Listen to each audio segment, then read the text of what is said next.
Salam alaikum. I'd like to thank everyone for coming today.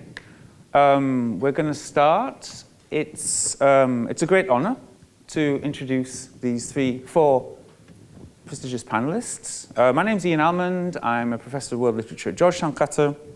And first of all, I'm going to give the introductions to all four of our panelists. Starting in alphabetical order, we have Dawood Azami, who is an award-winning journalist who works at the BBC World Service, but is also an associate fellow at the International Institute for Strategic Studies. He was actually bureau chief in Kabul between 2010 and 2011. He works in London and has also been a visiting lecturer at Ohio State University and the University of Westminster. And he's also published his own poetry. Moving on to Parwana Fayyaz. Parwana Fayyaz is a scholar of classical Persian poetry and also a published poet. And in fact, all our panelists today are published writers, which is great. Not just boring academics, joking, but also published writers. She finished her PhD in Persian studies at the University of Cambridge in 2020. She was born in Kabul, but raised in Pakistan as a refugee. And she has won numerous prizes for her poetry and has also edited an anthology of women's writing, of Afghan women's writing, entitled, and I say the title because it's a really beautiful title, My Pen is the Wing of a Bird. Going on to Professor Abdul Khaliq Rashid. Rashid is currently a visiting professor at JNU, at Jawaharlal Nehru University in Delhi. He's an expert, a prominent expert in Pashto and Dari studies with numerous publications, and also has, strikingly, a very keen interest in Sanskrit studies. And he's also, I should add, the author of 4 collections of his own stories in Pashto. So we're very happy to have Rashid with us. And then finally, last but not least, Zahra. We have Zahra Wakilzada, who is an African refugee, poet, and activist, now at Georgetown University in Washington, D.C. Zahra grew up in post-Taliban Afghanistan. She is the recipient of the Charles R. Bengal Graduate Fellowship, has published dozens of poems in numerous venues, and is interested in the intersection of public service, gender, and diplomacy. So, thank you all 4 of you for coming today. We're very eager to hear what you have to say on the topic of Afghan writers. What I'm going to ask each of you to do is give you sort of 5 minutes opening remarks. I may ask a question on each of your remarks, to which you'll be able to reply. And then we hope to open it up to, in a general sense, to the audience for Q&A, if that's okay. And we will have manual, good old-fashioned 20th century Q&A. We won't, unfortunately, have the little thing that you're scanning. So if I could pass it over to Dawood first. Thank you. Thank you, Ian, for your kind introduction. And Ian himself is a very good writer and expert of world literature. I've read many of his books. And first of all, I would like to thank the Atlantic Council, Georgetown University, and Qatar for inviting me and all of us, giving us this opportunity to speak to you about an important aspect of life in Afghanistan, which is history, culture, and literature. You have heard that the saying that history repeats itself. So this is more true in the case of Afghanistan, given the long history and cycle of invasions and wars and resilience of the people. And Afghanistan has been called is the melting pot of civilizations because so many civilizations emerged in Afghanistan or flourished in Afghanistan. Afghanistan was a major center of Zoroastrianism. Zoroaster, the founder of Zoroastrianism, was born in Bactria, which is now the north of Afghanistan, Balkh. And after that, Afghanistan became a major center of Buddhism. Buddhism was founded in what is now Nepal, but then it became under huge pressure by Hinduism. So Buddhist monks and followers of Buddha migrated to what is now Afghanistan. So that's why we have the statues of Buddha in many parts of Afghanistan, the Bamiyan Buddhas and stupas and statues in the east of Afghanistan and other parts of the country. And there's a famous book which is written in what is now Afghanistan. It's a discussion between King Maninder, who is known as King Malinda, and a Buddhist monk in what is now Kabul region. So this monk came and spoke to the king in the court. So this conversation was written and recorded. This is a classic text of Buddhist literature, Buddhist religious literature. And King Malinda lived in 180, well, he was born in 180 BC. This book, I mean, some scholars say, I would name that's Pandit Sitaram. He says that this book was written in Old Pashto. So this is just to give an idea how big Afghanistan was when it comes to Buddhism, how influential it was. And Buddhism migrated from here to East Asia and other parts of the world.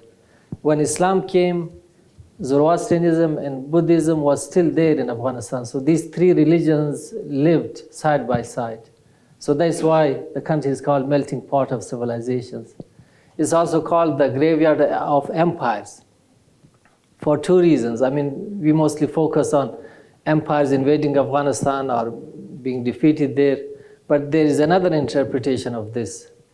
Empires emerged in Afghanistan, flourished in Afghanistan, and died there.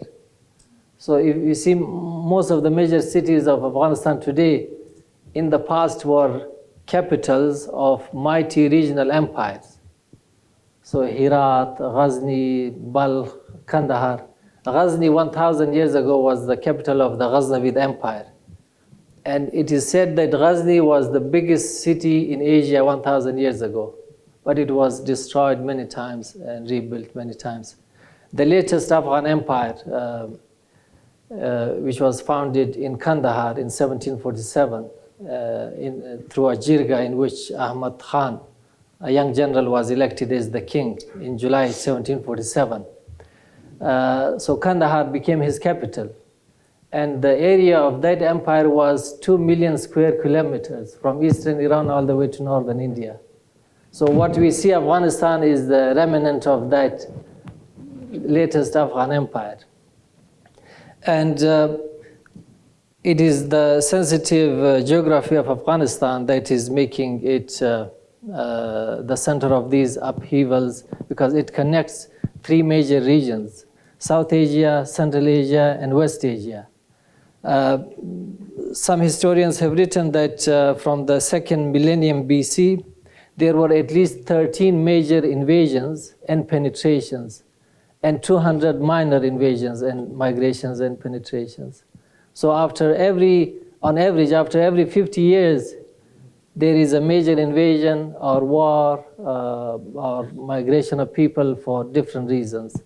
And if you see the latest history, the Soviet Union invaded Afghanistan in 1979. And then the American-led invasion in 2001. So within just 2 or 3 decades, 2 superpowers invaded Afghanistan. It has never happened in the history to any other country. And if you go back, there was the Great Game, the British Empire, and then Genghis Khan, and then before that, Alexander. So that's why history has been mythicized in Afghanistan and mystified. Myths have been used to express ideas and create narratives. And they are part of folk literature, folk history, and written prose and poetry. There are so many stories created as a result of these invasions, because every migration, every invasion created new stories, new narratives. I'll just mention one story about Alexander the Great. When he faced tough resistance in what is now Afghanistan, his mother was not receiving news about his new victories. So she asked her, "What's happening? I'm not receiving regular news about your victories." He said, "Well, mother, you have given birth to one Alexander, but I'm in a land where every individual is an Alexander. So every individual is so tough and courageous, like your son Alexander." So these are the stories that people will tell you in Afghanistan, so many of them created as a result of these invasions. And one more point, sorry Ian. When it comes to the Islamic period, I mentioned Herat. Herat is a city now in western Afghanistan. It was a major center of Persian mystical poetry, especially mystical didactic poetry. It was actually born in Herat. And then the famous poet Abdul is the founder of mystical didactic poetry. His contemporary who lived in Ghazni, another city of what is now Afghanistan, Hakim Sanai, he is also called the founder of the mystic poetry. And then Rumi, you all know him, he calls Hakim Sanai as his master and teacher. He was that prominent figure. And then another famous writer and Sufi from Ghazni, Data Ganj Bakhsh, who is now buried in Lahore. He was born in what is now Ghazni. Ali bin Usman Hujwiri. He wrote a book, Kashful Mahjub. This is called the first proper book on Sufism in Persian. And then the Roshanis, the Roshaniya movement by Yazid Ansari, are the pioneers of Pashto literature. They were also Sufis. So if you go back to history, Afghanistan was the center of culture, literature, knowledge. Students from all over the region used to come to study in madrasas, in universities, in different parts of what is now Afghanistan from Buddhist time. There were big madrasas, universities in Balkh and Nangarhar where students would learn Buddhism. In Muslim period, there were universities, madrasas, where thousands of students from within Afghanistan and outside Afghanistan would come and study. But as a result of these invasions, Afghanistan lost its glory, so the reverse influence became the norm. So Afghan scholars were influencing others, but then they got inspiration from outside, and that's what we will be discussing later. Yeah. So I guess my immediate question to you, following what you've said, is just thinking of a line of continuity to the present. How can, or indeed should, modern Afghan writers use this pre-colonial history? Because would we ask that of modern European writers? Would you ask modern British 21st century British writers to go back to Chaucer? You know, there's something from an Orientalist, and I use the word negatively, right? From an Orientalist framework, there is something slightly problematic about that. How would you see that?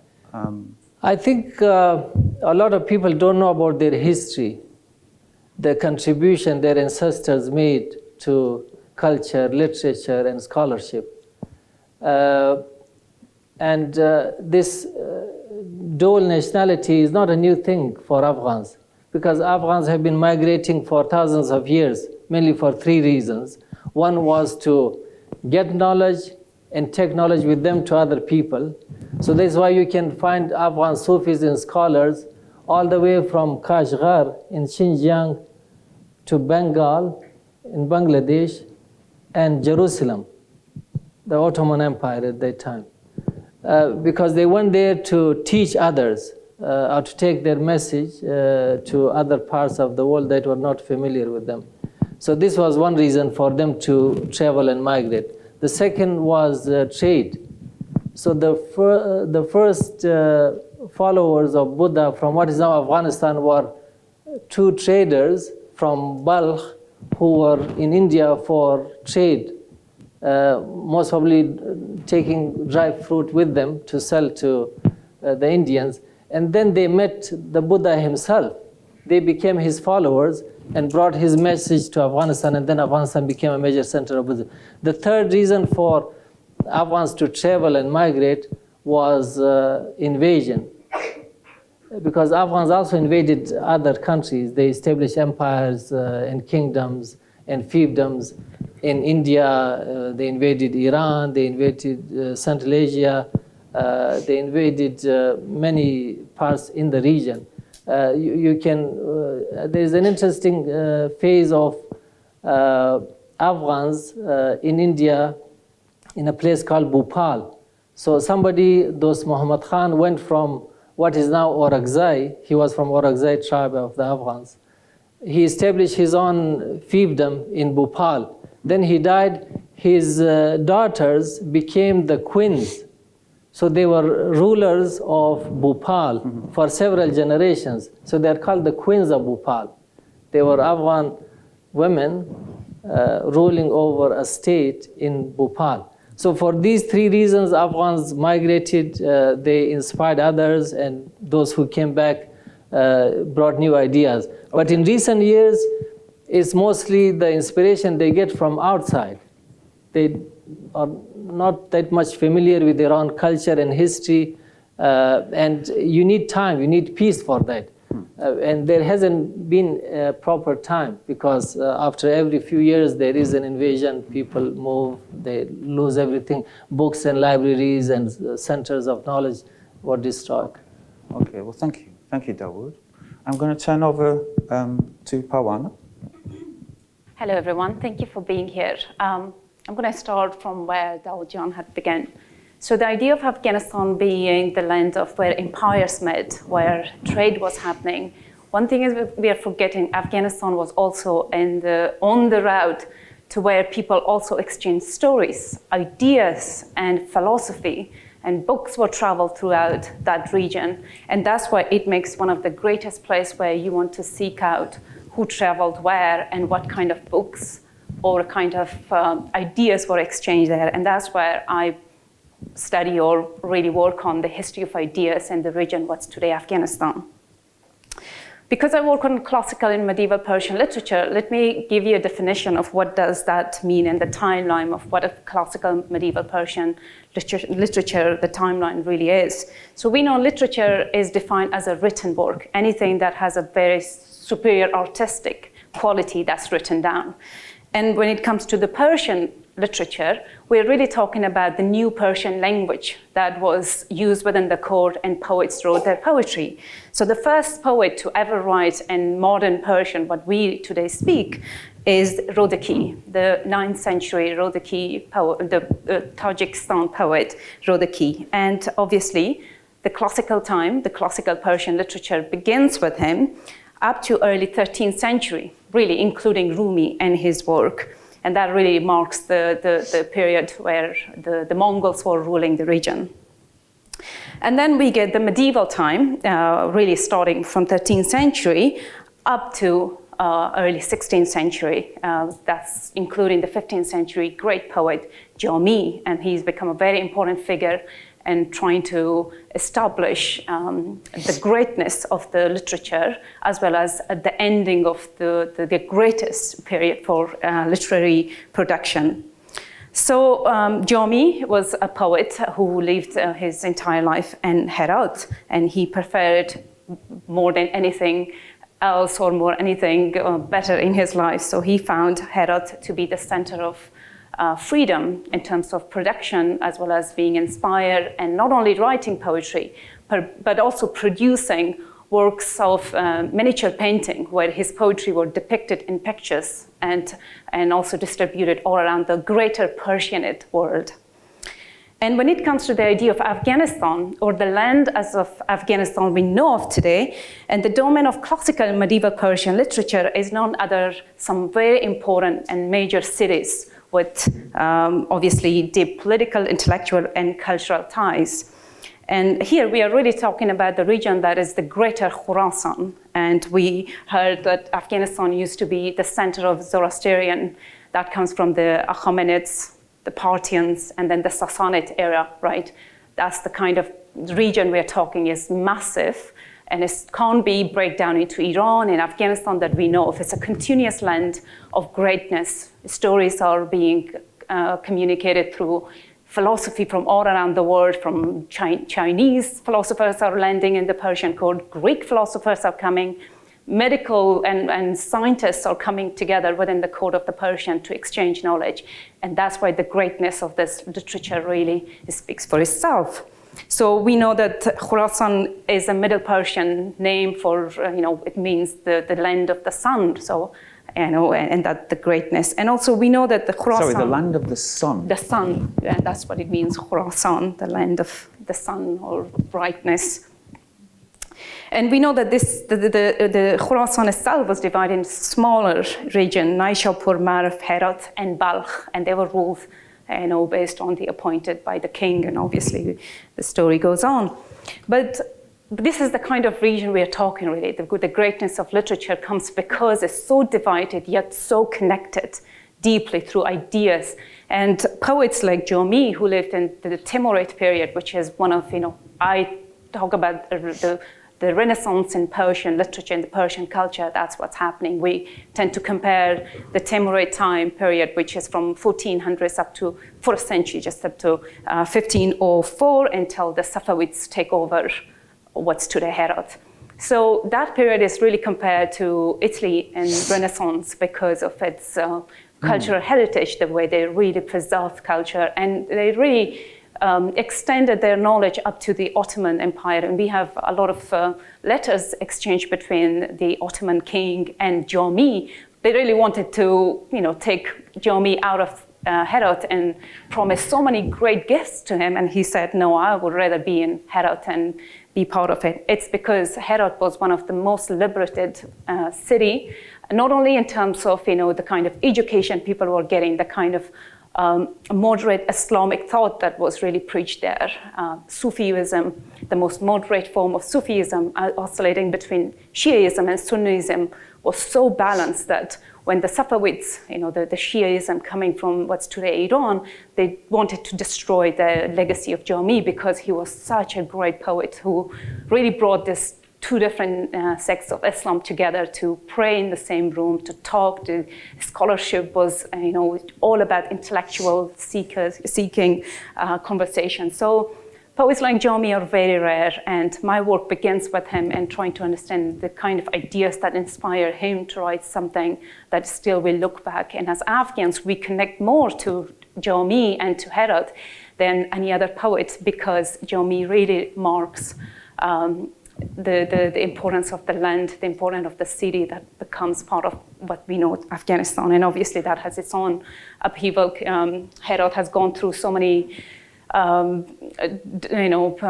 difficulties. The Safavids wanted to destroy the city, and the same is happening. The Russians coming and trying to take over it. The British wanted to take over Herat until they really gave it to the Afghan state. So a lot of things are happening, but the city remains for its powerful history that really is symbolizing the greatness that happened during the Timurid era. And obviously we know that the Persian literature never faded away. It moved from Herat into northern India to Delhi, the Sultanate, the Mughal Sultanate. And we have works of Jami being promoted in the court of the Mughals. And that's how we know that Jami was studied in the court, and every emperor in the Mughal court were aware of Jami's work, and every poet coming after Jami wanted to imitate his style. And imitation is an important form of mastery in the history of classical Persian literature, because we know that Rudaki wrote by just inspired by his own imagination, right? We know that. And Rumi was the same, but he thought the Sanai was his greatest master. He was imitating. But medieval Persian literature is all about imitating the form of the classical Persian literature and to creating new content. So I'm going to jump in now and ask. But obviously you're in love with Jami. It's a love affair that's shining and it's fine.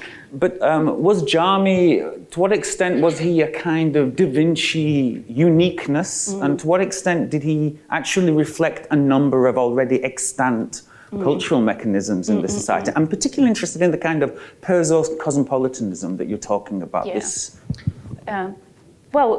To be honest, Jami has not very good reputation, especially among women. And being a woman scholar working on Jami, I'll get a lot of questions. But no one has ever understood him as a scholar and a poet. Jami was not only a poet, he was a scholar of poetics. He knew not only Rumi's poetry, but Rumi's style of poetry, and that made him a very important person. But also he was very well read. He read Greek literature, Greek commentaries, Greek philosophical ideas. He refers to Aristotle a lot, to Plato, and he is a person that brings all knowledge together. We know Ibn Sina and also Ibn Arabi became popular through Jami's work because he doesn't see any distinction between scholars coming from the East versus the West. I think he sees everyone being on the same boat, trying to trying to ask the bigger questions and find answers. That's really what I was groping towards. Like, what was the attitude towards the non-Islamic in this milieu, in this period? And was Jami reflecting a wider, more accepting or more relaxed, more plastic attitude towards? Well, the idea of, I think, when we are trying to seek questions regarding the Islamic approach or the Islamic way of thinking about the other knowledge coming in, I don't think Jami really made that distinction. If anything, he's a seeker. He calls himself a seeker of knowledge, and a very practical man. He picks a book if he's very useful. For example, if he's interested in the idea of how the human eye functions, he's going to read a Greek doctor, and he's not going to distinguish that, he's Greek, he's not among us, so I'm going to let it be. He's obviously interested in knowledge, and that's what makes it a greatest poet. And it's also because this is the code of Timurid, and they are very, very welcoming of distinct knowledges. They go beyond border. They bring people in. They're interested in Sanskrit literature and in Chinese philosophy. And Afghanistan, or the idea of Islam in the 15th century or in the medieval, what's today Afghanistan, it is the most liberating. And if anything, Islam really becomes the melting pot where everything can make sense. Translation movement happens during the Abbasid time. All knowledge from the Greek tradition is translated to Arabic and then into the Ghaznavid period. They do a lot of translation. They are just looking for individuals. They just want to read books that would inspire their thinking. It's literally seeking knowledge as far as China, isn't it? Yes, they seek knowledge, and then they're a creator of knowledge. I think that's the distinction we are trying to say, right? That's what Renaissance is all about. You just don't consume knowledge, you constantly produce, you constantly teach, and that's what the difference is, really. And Jami was the luckiest. I mean, he lived right after the Mongols, where the city was booming in terms of its cultural and intellectual and all aspect, really. And right before the Safavids. So he was the luckiest poet in that sense. I mean, no one ever lived as great as Jami did. Obviously, Rumi was very unfortunate. He was during the Mongol, and that's why he became, an immigrant in Turkey. Yeah. Thank you so much. I'm going to turn over now to Rashid. So please. Yeah. Thank you so much, and I'm also happy to be among of you. And also I'm thankful of Georgetown University and friend and all the scholars, the student, ladies and gentlemen, all. My colleague, they explain the ancient time and also the medieval. And I will put some light on the contemporary stream of literature, history, and the creative work of Afghan society or Afghanistan. I'm wonderful for one point. You know the new generation, maybe they are in doubt. We created a lot of things, civilization like Azami said mentioned. We are follower of and also student of people, scholar like Panini, like Maulana, like Khushal Khatak, like Bayezid Roshan, and also we are follower and the contemporary generation of Al-Biruni, Ibn Sina, Khushal Khatak, Bayezid Roshan, and other people. And now, in the eve of 20th century, we started the new life and the new stream of our history, and was started by a very intellectual and a very strong literary person. His name is Mahmud Tarzi. Mahmud Tarzi was the leader of the constitutional movement of Afghanistan. Constitutional movement in Afghanistan was started in 1900. From this, and before also there is some history of the struggle against the British and against the other colonial power of any history, but I am not going to that side. But only we started some new literature from the 20th century. And there was a very famous newspaper called Siraj al-Akhbar. Siraj al-Akhbar started the new era in 1906. The first edition of Siraj al-Akhbar published in Kabul.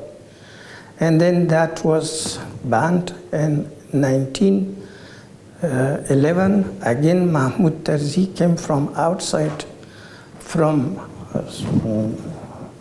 this area, from Syria and Damascus, and he started the new term of literature and poetry in Siraj al-Akhbar. At the same time, we started the new school. School was started in 1903. The first Habibia College was started on that time. Since that date, we started the new term of literature. There is three steps. First, we call constitutional movement period. The second is intellectual period and enlightenment period. And the last one is in revolutionary in the last stream of literature. In this period of 1 century, we started, and our very famous writer and poet, they created a lot of poetry, a lot of new genre of literature. For example, this was the period of prose writing in Persian, in Pashto language. As Madam Babar knew, there is in Pashto language that is Rahat Zakhli is the first person who wrote short story and novel in Pashto language. And after that, the second person in 1914, the son of the hero of Maiwand, his name is Abdul Qadir Afandi. Abdul Qadir Afandi wrote a novel of in Persian language. This was the first novel in Persian language, and then in 1920 and 21, and after that, the novel writing and short story writing started in Persian language in Iran. But the Afghani and Dari literature was in front in this period, and because we started novel writing, we started short story writing, and then we saw another simple in Iran and other. In the past 1 century, literature, education, and university, and all these things were started in Afghanistan. Now we have more than hundreds poets in both languages. Fortunately, we are the people of Afghanistan from ancient time, from 2,700 years, we are speaking in 2 languages, not in one. One is Pashto, other is Dari and Persian. This is the only tribe, the only people, the only nation who is speaking in one people in 2 languages. This is our heritage. See, we are proud. Now I'm Pashto speaking professor of Kabul University. I have experience of Persian writing also. That is no problem, but maybe as my colleague is also, we are from the same province, Ghazni, and the people is talking in Persian and Pashto, very simple and very similar and very easily. There is no problem between this. Otherwise, only I mention because of this literary procedure and stream, we got our independence in 1919 from the British. In 1940 and 50, and again we started the movement of the Pashtunistan, Pashtunkhwa, the part which was divided, which was by Durand Line in 1893. We started, this movement was, the reflection of this movement was in literature, very important for this. And after that, now we have some ideological program also in Afghanistan. You know about that. That was right and that was left. And we started this struggle. We were witness of King's period, Dawood Khan's period, and the Soviet invasion. And after that, Mujahideen coming, and after Taliban coming, and then the invasion of America, the big atrocity for the people. Because they destroy our culture, they destroy our heritage of historical heritage. I'm not talking, this is my mentality. No, I'm not insisting on the young generation. You can use you can find your way. But for us, it is very difficult. Now, we are not familiar with Maulana. We are not familiar with Ulfat. We don't know Habibi, the great historian of contemporary Afghanistan, who wrote more than 132 books. We don't know about Musa Shafiq, who was a very great intellectual, an Islamic intellectual prime minister of that time. And he also brings a lot of things in literary form, in political form, and other. And also, we are not familiar with these things. This is my we're really struggling for time, Professor. I'm really sorry. Only one thing I can mention, because there is one moment in literature that is the resistance movement. That is very important. I can only one poem that is the example of this movement, resistance movement against Soviet invasion, against the Mujahideen atrocity, and against the American, because now we have more than 1,000 short story novel against the invasion of the past 20 years. But nobody is aware, because nobody is giving Nobel Prize to these works, because that is not recognizable for the people. Women writer, male writer, they are together and they created a lot of things. The big writer, as you know, Ulfat Binawa Habibi, in the same time, Wasif Bakhtari, Rahnaward Zaryab, and other. They created a very strong, a very important artistic and literary work for us. Only I'm reciting only this one example. In the past 40 decades, I have not fired a single bullet toward anyone. I cried for peace and having love for human beings.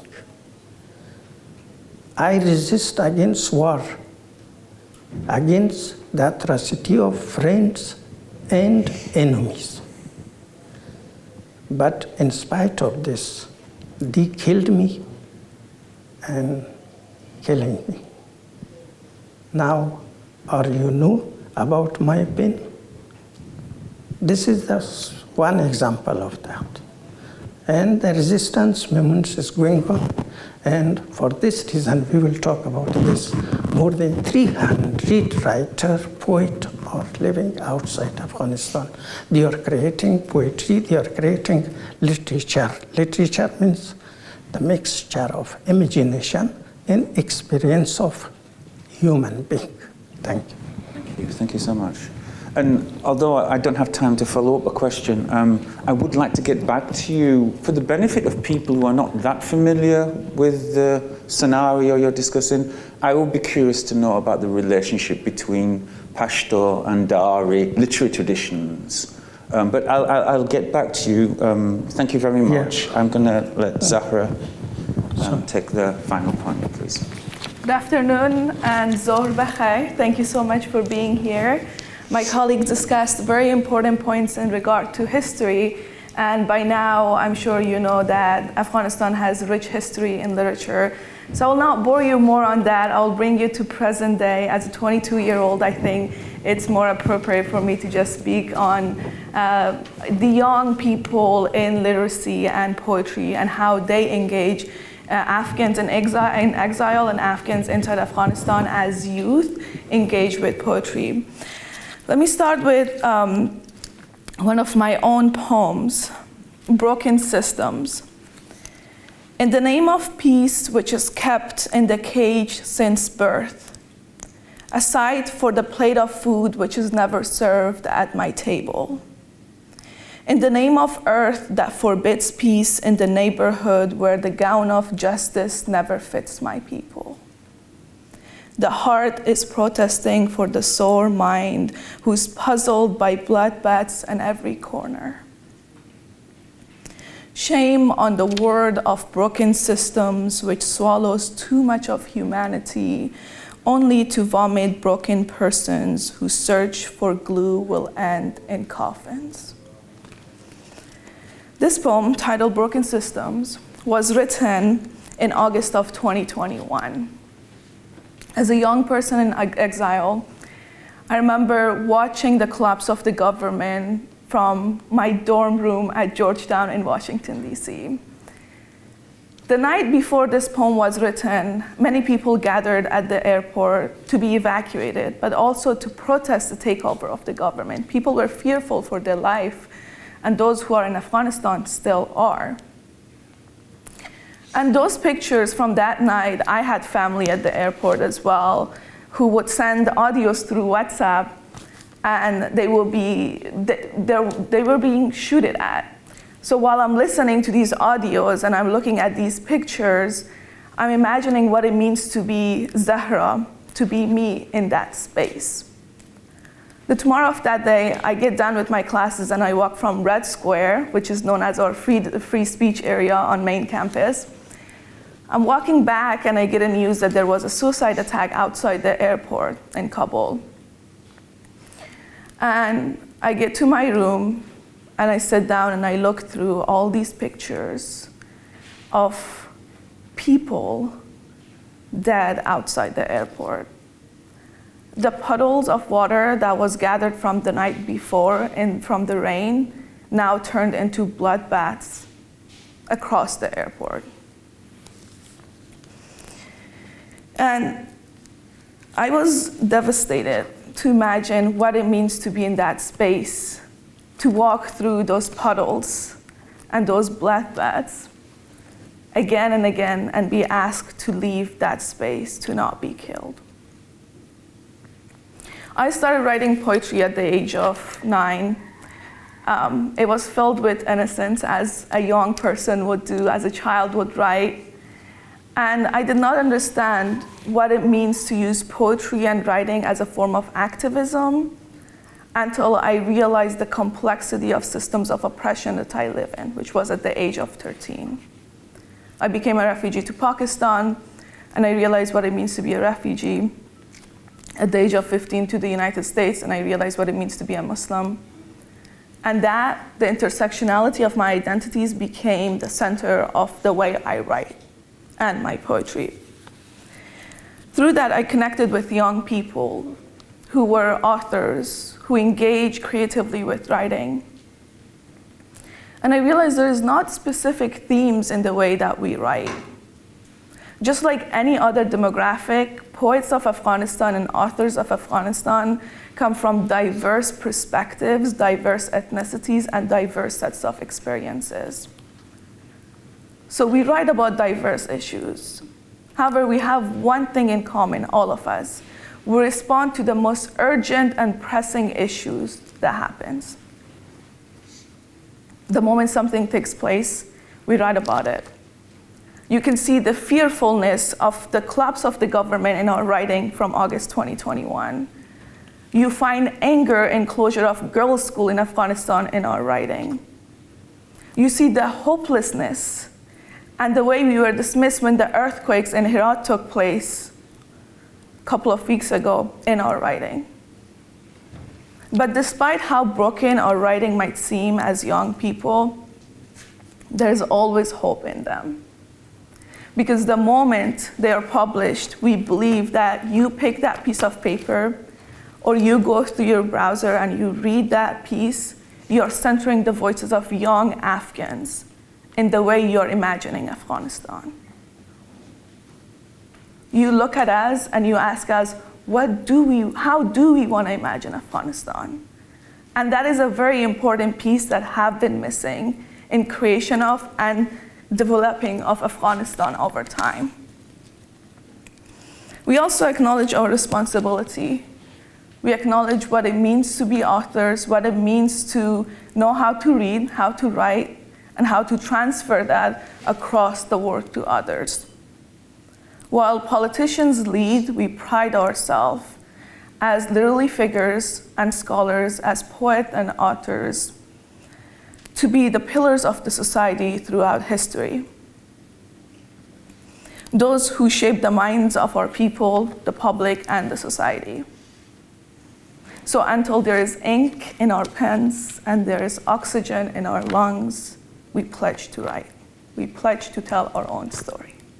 Thank you.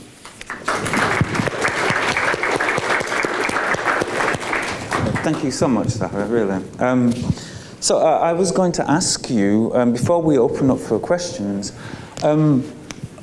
this contemporary generation of Afghan writers who have grown up in the past 20 years, how have they represented not just Taliban violence, but also, of course, the British and American violence, the bombardments, the killings, the murders that have happened in the past 20 years.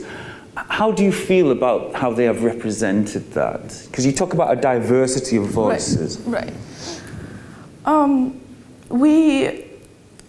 I often say that poets generally feel everything first and then they vomit the words out. We feel the pain of being in that situation that we write about. And until our heart cannot take it anymore, then we rely on our papers.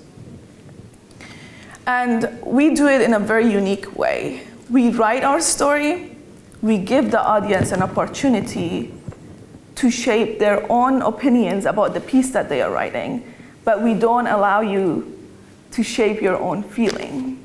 We transfer that feeling through our writing. We tell you how we felt, so you know how to feel about that situation. So the poets generally try to bridge that gap of what it means to be an Afghan and non-Afghan in an invasion, or in, say, a suicide attack that you lost a loved one. They make it pretty easy for the audience to feel what it means to live that life that they are not familiar with. And the diversity of poets bring diverse perspectives. So there are poetry that we see on Hazara genocide, on the suicide attacks that the Taliban led on killing Hazaras. There are poetry that we see on women's rights from women of Afghanistan. And the diversity of that is beautiful, because we, in literally aspect, we hand the mic to the people who experienced it to tell their stories. Please, jump in. Thank you, Zahra. The idea of violence entering that literary space is quite an interesting phenomenon, to be honest. I'm a poet too, I write a lot and I do fiction too. But there is a sense of, detaching oneself from reality in order to enter that peaceful land where you just write because you think there is something beyond that would counterpart that really the violence. And also I'm working with a lot of young Afghan writers trying to make sense of their life in the past 20 years and living in the midst of physical violence, really, in terms of the Western soldiers coming and occupying their land and not allowing them to cross certain border, otherwise they get shot. Or the suicide bombing happening in the middle of Kabul city, and things are looking pretty violent and everything. But there's writers. There are a few stories in the collection, the anthology, My Pain is the Wing of a Bird, and these writers just enter that zone and they describe. There's one particular story about Naqsh bar Zameen, or an imprint on the wall, and this is about a young woman caught in the midst of a suicide attack, and she sees her pieces around and she's trying to make sense of what has violence done to her. And the career she had built and everything just melts down at the end through this river flowing, and her ID card and everything flows over the river. I think when you enter that creative space, that zone, violence doesn't mean anything. What really means, what's more powerful, is the voice that's retelling of what the violence had inspired. Sadly, ironically saying that, it has inspired something that the writer never to address it directly, but to oppose it through their voice. And it's very critical for a lot of writers that they never voice this Western violence. There is a lot of violence that's taking place and no one is taking responsibility, and the writers leave it that way. And there is a book coming out in August next year. This is on the fall of Kabul, and it's about 21 writers, both Pashtun writers and Dari-speaking writers, texting each other, and that comes through WhatsApp. They're experiencing the same sort of history. They're caught up in city Kabul. Some are in Herat, some are in Ghazni, and trying to communicate through this platform. And you will see these writers coming from different walks of life, communicating their response to this violence that's taking place and affecting them, and then they're using their creative way of looking at it. I'm really looking forward for each one of you to read this work, because it's really part of our history and women's participation and telling history in a very unique form, which is about WhatsApping or communicating with each other right away as the events are taking place. So yeah. Thank you for that. Thanks. Parwana. Dawood. Yeah, I just wanted to go back to the Soviet invasion because there is a continuity. The Soviet government had a special department for made-to-order genre. So writers were commissioned to produce literature, to produce fiction in Russian language and in the languages of those countries where they were involved. So the same thing happened to Afghanistan. So it was a socialist, realist movement that emerged out of this motivation by the government. So novels and short stories were written in Afghanistan, and some of them were translated from Russian into Dari and Pashto languages. But on the other side, the Mujahideen also produced their own literature. Novels were written, short stories were written, thousands of poems were written. So the same thing happened over the past 20 years. So those who are on this side were producing literature, mainly criticizing or condemning the violence of the Taliban and the killing of civilians in fiction, in short stories and novels, and in poetry.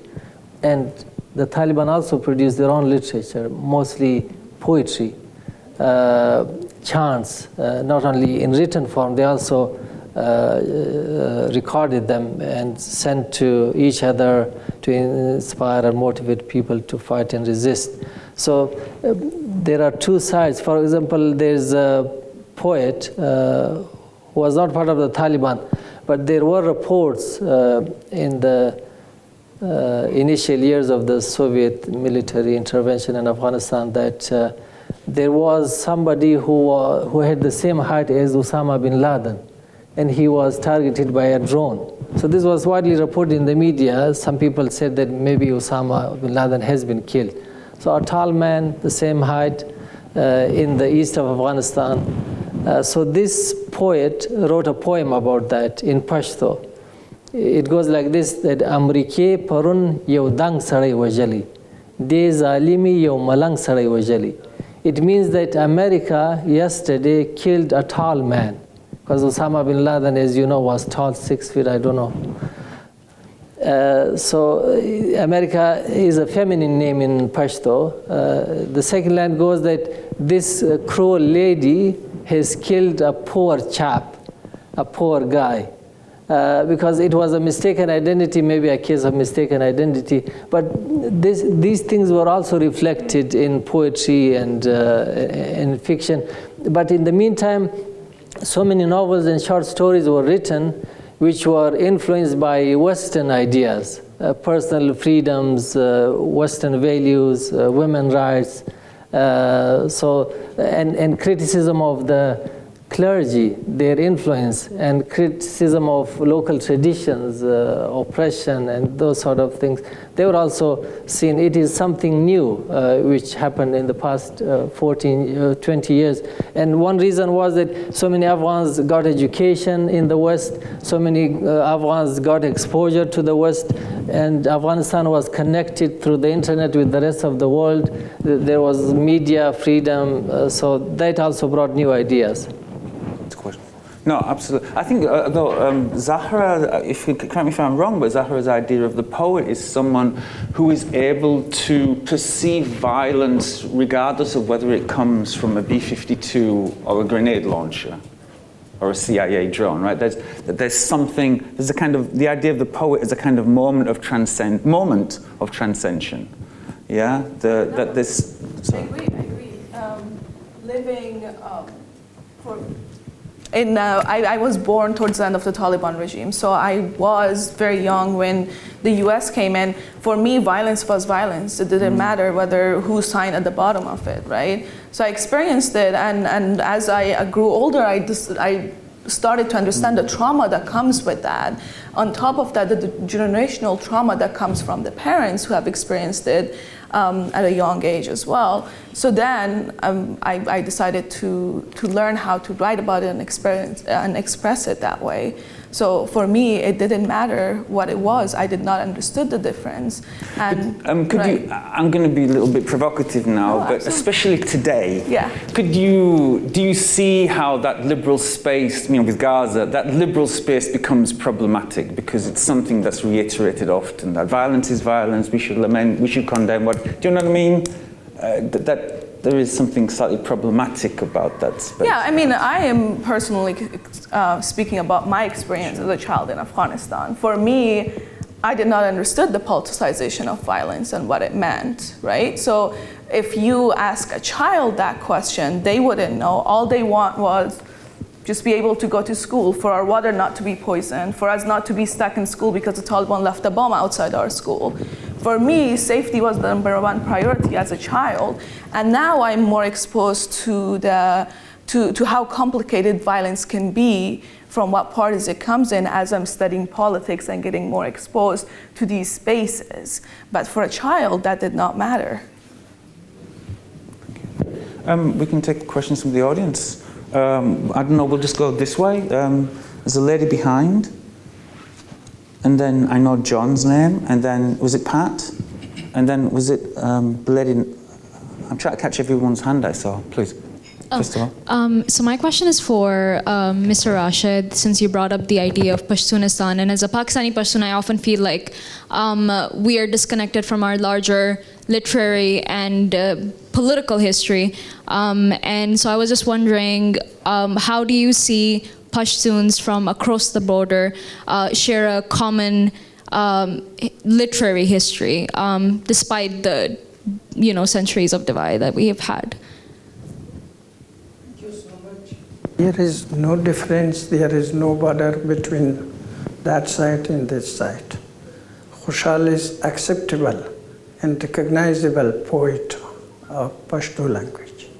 Bayezid Piroshan is also, and Hamid Moshokhil was also born in Peshawar around area. And also Ulfat or Baba Ghazal, Amir Hamza Shinwari, they are also familiar with that side and this side. We are following, we are teaching in the university curriculum. They have their similar and equal place, like Persian writer and poet in Tajikistan, in Iran, in Afghanistan. We are also the same. There is no border. Culturally, we don't accept, we don't recognize any difference between that side and this. Only some slight difference that is in writing, and that is the Pashtunkhwa is under the influence of Urdu in English, but in our Pashto is in Kabul, Afghanistan, that is kind of pure and literary and perfect. Okay, I think it was John next. So thank you very much for that talk. My question is directed to Dawood and Zahra, since they mentioned, Dawood mentioned the graveyard of empires narrative, and Zahra has mentioned like suffering and misery. And I'd just like to connect that. Don't you think there's a risk with this like resilience narrative that the Afghans have defeated the empires throughout generations, that they've defeated the Soviets and the United States, for example?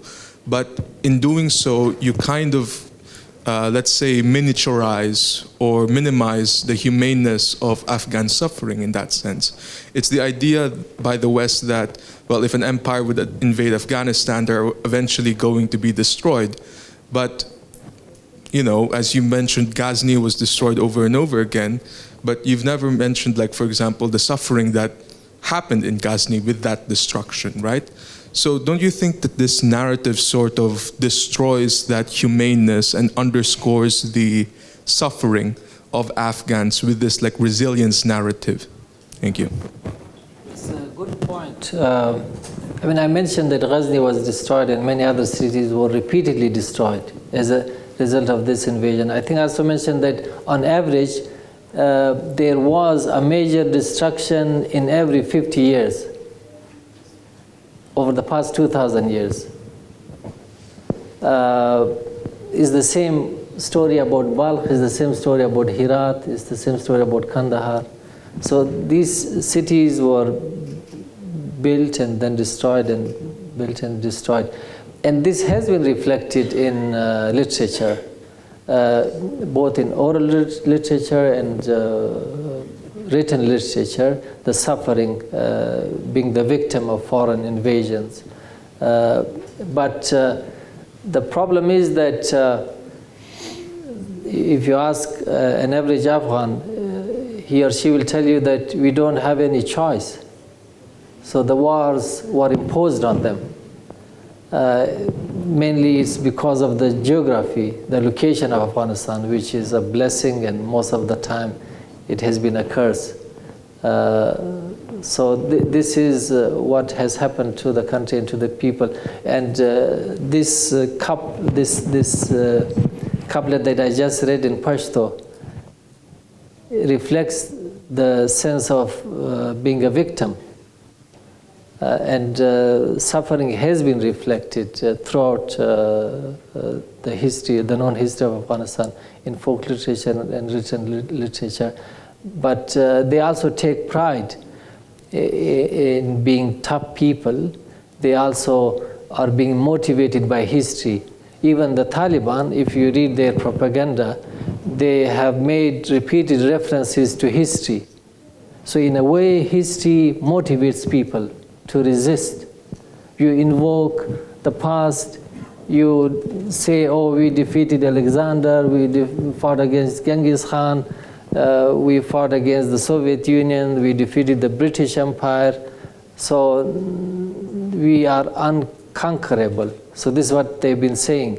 So that's where the historical motivation comes from. This is what everybody thinks about when it comes to foreigners. But the Afghans also fought against each other. There were internal wars as well. Tribes fighting against each other, people fighting for different reasons. But when it comes to foreign invasions, there has been a proper coverage of that in folk literature and formal literature. Zahra, do you want to come in? Because I'm going to go to Pat. I'll respond quickly to make sure we get to the questions. I think resilience is very pivotal when you live in a war-torn nation. And what happens when resilience becomes your only choice? To give you a narrative, I had friends who lost their loved ones. I had one of my close friends lost both of her parents on the same day in a suicide attack on the way to the airport. It was very early on, before I left Afghanistan in 2013. She mourned the loss of her family, but she showed up to class just a couple of months later. So that's not to say that people don't suffer when they are resilient. They suffer, but that's the only choice they have. They can't just pack and leave and live with the sorrows forever. They feel it every day, it becomes part of their routine, but they have to be resilient in order to survive. So perhaps the question shouldn't be why Afghans are resilient, but rather why Afghans are forced to be resilient. This has been just so educational. I've totally enjoyed the historical aspects of this, and then jumping forward to today. So my question is, all of you spoke about the three first speakers, and then you were the last, about almost all, I did not hear one female reference to any women writers. Now, of course, modern women poets and writers. Were there any prominent women writers during the periods that you three cited? Absolutely. So one of the most significant figures in the Timurid time is Gawashat Begum, Shahrukh Mirza's wife, and that is Timurlen's daughter-in-law. She is one of the figures who really brings education up front for women, and not only education in the sense of becoming educated in order to read books, but again, becoming a poet and taking initiatives, starting madrasas for women, and giving ideas about how the cultural centers should be functioning and how they should be designed. And her influences from Herat up to Mashhad, and Iran is following her. She is, and then we have great other figures who are not producing literature, but they're great advisors. And we get a lot of those women in the Mughal period a lot more, obviously, because we have a lot more records. But they have always been very influential. There are great Persianate female poets, obviously, but it's just that we don't hear them a lot more. They are not present in the court. Their poetry is not recited. It's not reached to the king. It's not signed off by a king to turn into a great, magnificent manuscript to be traveled all around the Persianate world. But they remain within their own, zone, within their own private rooms. Rabia Balkhi is another one, sadly enough that violence is a way to describe how to end a woman's literary career, right? Rabia Balkhi had to end her life, basically ended by her killing herself due to the violence of, the kind of treatment she got because she was a poet and she had fallen in love with poetry, but also with this young man. And the same is the contemporary poet from Herat, Nadia Anjuman. She was killed by her husband because she was writing poetry in the first regime of the Taliban time. We've been told to wind up, but we really had 2 or 3 more questions. Can I just mention one point about the female writers? So there were so many female writers. Rabia Balkhi is known as, the first female Persian poet, or first known female poet in Persian language. But in the 18th century, there was a lady called Bibi Sahiba. He lived in the Durrani Empire. She had madrasas in Kabul, in Kandahar, in Peshawar, libraries. Actually, she was appointed as the main deputy successor by her master, by her Sufi master. So he gave her all the network to Bibi Sahiba. It is very rare for a female to be a Sufi master, but Bibi Sahiba was a Sufi master. She was a female scholar. And in the 19th century, there is another female poetess, Aisha Durrani. She has left a full diwan, a collection of poetry. So there were so many of them, but not that many as men because of cultural reasons. But there were so many prominent ladies. I mean, don't ask me to name any 14th, 15th century English female poets, right? But Hamid, please, jump in, and then that's where we very have to wind quickly, up. I wanted to highlight that, I really appreciate it. Everybody loved listening to, I'm sure. We didn't talk about the culture of oral poetry, oral history telling, and so perhaps some of that's lost, including in the rural areas of Afghanistan. You go, so book printing is a problem, you know very well, Parwana John. So I would say that would probably be a thing to add. And the last thing I was going to ask you is, you talked about Jami, but we also know that Rumi, romanticized in the West, is kind of seen as this great guy despite being a Muslim. Although the Islamic understanding that we have in the Islamic world is that he was great because he was a Muslim, because actually his poetry was incidental. He was a faqih, he was a jurist. So do you see such kind of thing with Jami as well?